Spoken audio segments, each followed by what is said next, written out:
we hope that we can reassure people, at least as far as that we're doing everything we can to find out what's going on. So what is PFOS? I'm not even going to try and say it. It was the key ingredient in Scotchgard. 3M pushed it out all over the place. It was in firefighting foam. It was the lining of pizza boxes so that your tomato sauce didn't soak in. It was Scotchgard in carpets. It was the water shedding agent on clothes. It's used in metal coating processes, and it was a wonder substance. And it has now been withdrawn because it is a very persistent chemical, and it's even been found in the Antarctic. So that's what we're dealing with. It's also used in commercial aviation in Skydrol, which is apparently an aviation hydraulic fluid. What have we found? Well, middle of December, we were asked to look at a borehole. One of the residents in St. Peter's thought their water looked a little strange. So we sampled. We can't test for it here. There's only a couple of labs in the UK that test for it. We sent that back, and it came back, and it had PFOS in it. Very small trace amounts, and in an area that we wouldn't have expected to find it. It was nowhere near the end of the airport where we had the fire training ground incident when I was probably still at school. So what have we found? Well, in terms of, what happened next? We then went out and said, this is strange, we need to sample some more. Is it a one-off or other boreholes? So we widened the circle, and we went out and sampled some more, and we found similarly very low amounts in those as well. It takes about 2 weeks from sampling to courier it to the UK for them to test it and then to get the results back. Any results we've had back have been shared with the person that uses the borehole. As far as we're aware, we hope we've done that, and we will continue to do that. It's important that you know what we're finding.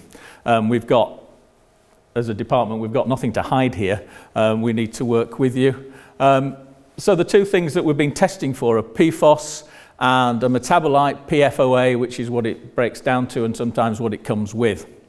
So the highest that we've found so far is 0.0590 micrograms per litre in terms of PFOS. The guideline at present is 1 microgram, so it's significantly less. In terms of PFOA, it's 0.0235, and that limit is 5. So again, it's considerably less. It's still far more than we'd like those to be zeros. We don't want to be finding it in there. We also tested some surface water to see if we could find out where it was coming from, and we were somewhat surprised to find the surface water levels were coming in actually higher than the borehole, which is very strange. You'd expect the surface waters to be clearer generally, and it to be in the groundwater. So there is no guideline for surface water. So again, we got up to 1.24 and 0.454. So that's what we've found so far. And in an area away from the one that was traditionally known as the plume area, which Tim will talk about in a minute. So this is a new area. Where have we found it? That's for Tim. Thank you, Stuart. I'm Tim Dufer. I head up environmental protection, so we work with Stuart's team. Stuart, as he explained, deals with the health aspects of polluted water, and that side we deal with the investigation, finding out pollution, and investigating pollution events. Is that quite?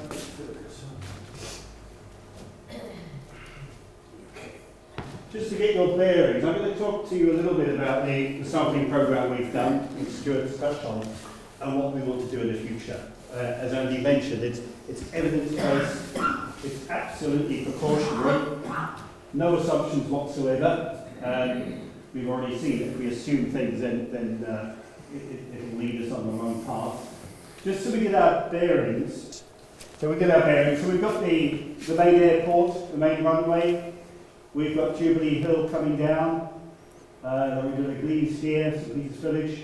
Okay, so the borehole that Stuart mentioned that the lady had a concern, and we went to sample, was in that collection there of dwellings. That was the first sample we took. What you see here on the map, all the red dots, I think you probably know you've been asked to register your boreholes. It's a very useful map. So the red dots are boreholes in use. The purple ones are abstraction licenses, so irrigation for farming. Yellow are disused. And the hexagonal ones are wells. So we've got a pretty good idea of where the boreholes are around this area. A message really, if you're here and you haven't registered your borehole and it's not on there, please do so, because it means we know where you are and we know where your borehole is. So the first look was on that borehole there. That, as Stuart mentioned, produced a positive result, albeit at a very low level. We then went out and we sampled this area here. That was the next phase, and the next phase after that was sampling wider and up into the village and along the stream. Stuart mentioned surface waters, so the stream that runs down Jubilee Hill really. The surprise there generally was we were finding it on the other side of the airport, so you've got the valley in between. Basically groundwater comes down this way and we were finding it up gradient. So that's, don't assume anything. That was a generally, the lowest levels were further away at this point, and the highest levels were towards the airport side.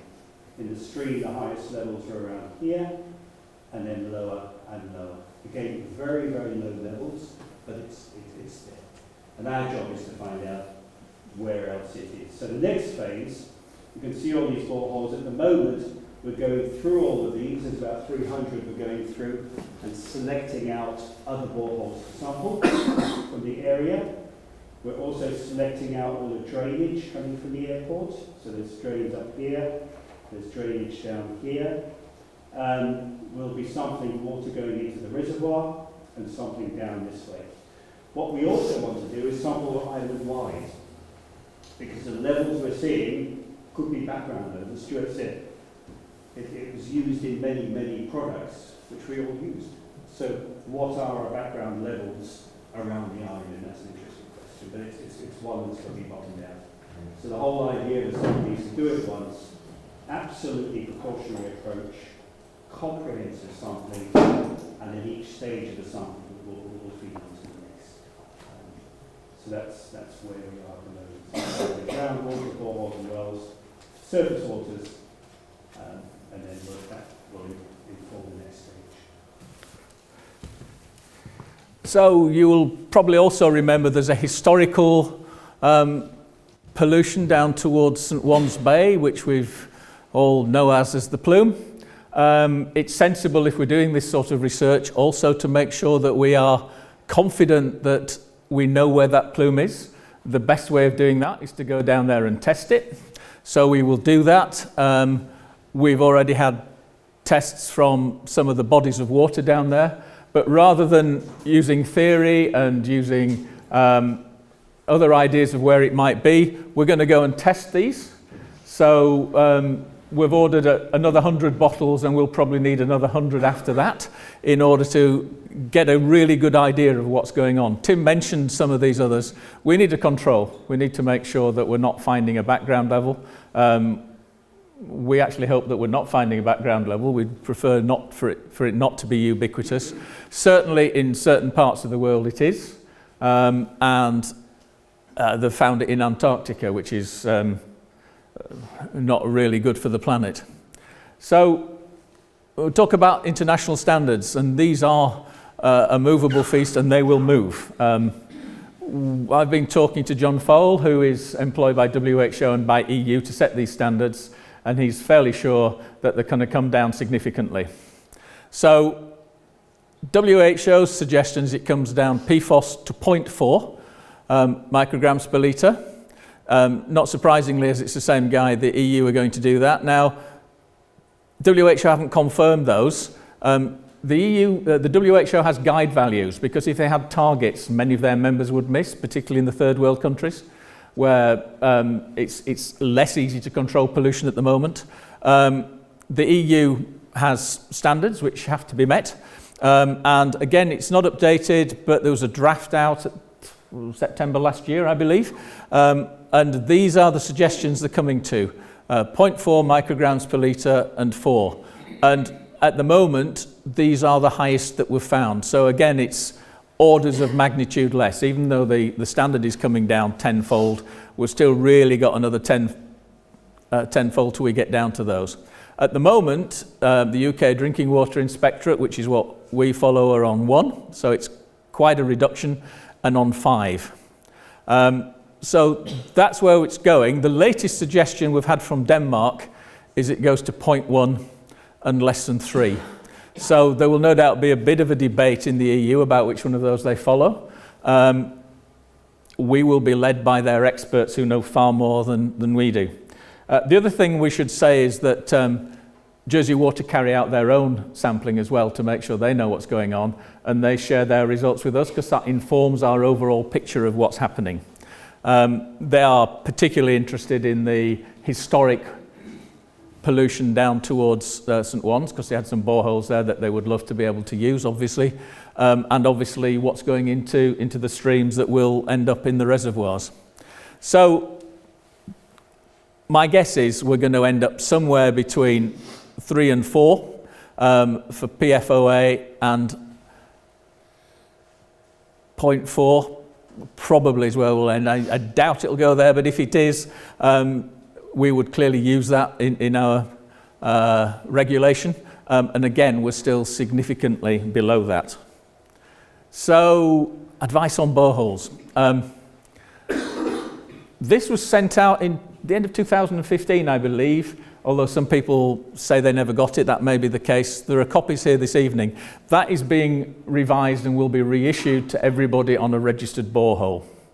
I know from my own experience that some things come through the letterbox and don't get read. I'm not saying that's the case. You may not have received it, but this is being revised and we will send it out again. And there are copies here today, should you want them. The nice thing about Jersey Water is they've got many reservoirs and they've got a desalination plant. So they can blend to reduce pollution should they find it, and they can usually blend it so it's no longer detectable should they wish to do that. You can't do that with a borehole. As with food, which we regulate, as with everything else, we need to be sure what we're putting in our bodies. There are all sorts of things might be in the borehole. What we want to say is if you're using a borehole and you're expecting, best not to drink the water. If you're a nursing mother, best not to drink the water. And if you've got kiddies under 3 who love drinking water, best not to use the borehole unless you know what's in it. If you get it tested regularly, that's fine. But it can vary. It could be fine yesterday, in 6 months' time, it might not be. So adults, it shouldn't be the same sort of problem. We can give advice about having it sampled. We can point you in the right direction for having it sampled and for the things you should sample it for. So perhaps whilst we're on that, something that Alex's team were already on with was something that one of our new mums on the team was doing before she went on maternity leave, which is revising the advice that our nurses and midwives and hospital departments give to mums and nursing mothers, because the one that goes out at the moment is very old and is probably not as accurate as it should be, and I believe that's with your team now. And again, as soon as that's available, that will be going out through family nursing, through midwives and everything else. And really, it pretty much says this, but it also gives further advice on bottled water.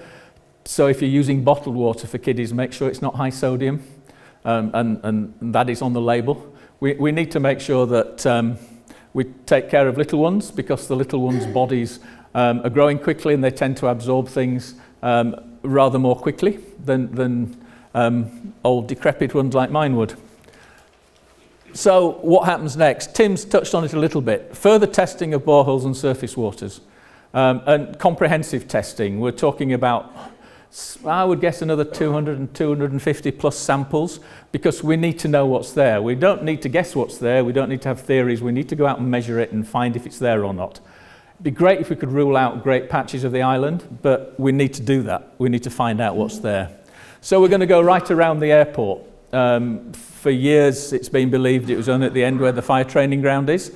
Clearly that's not the case, we've found it elsewhere, so let's go right around the airport and either rule those areas in or rule them out. We'll take control samples well away from the airport to see if the levels we are getting are ubiquitous. We hope they're not, but in certain states in the United States, if you sample, you'll find PFOS wherever you sample. Around the area originally identified after the incident, so we need to go back and revisit that to make sure the historical data is right, or to prove it wrong, or to prove it's changed. To see if that plume area is right, to see if people are taking water from within the plume and irrigating from outside the plume that might be making other effects. So again, that will be surface water, that will be boreholes, that will be springs, that will be lakes, and we've done some of that already, but we need to do a lot more to get a better picture. The other thing is, as we get results in, that evidence might make us change where we need to go. We can't just blindly say we're going to do this. If the evidence that we're getting, the scientific evidence suggests we need to do different samples in different places, we will do that. Because what we're trying to find out is what's going on, as opposed to sticking rigidly to something that we think might be going on. Reissue the advice of users, to users of private water supplies, boreholes, we've mentioned that. Revision and reissue of advice to expecting and nursing mothers and parents and guardians of kids under 5. We will do that. We are charged by John Young, Minister for the Environment, that he will have an interim report by the end of April. Bearing in mind it's a 2-week turnaround, there's a lot of really hard work going on there. I don't see my staff a lot, apart from when they go out early in the morning, when they come back muddy in the evening. Having sampled, and it's really important we do that and we get out there and do that. The next session is questions and answers. We might not have an answer, but if we don't, we can say we don't. We've got nothing to hide here. We're trying to find out what's going on, and then we can make our report to the Minister.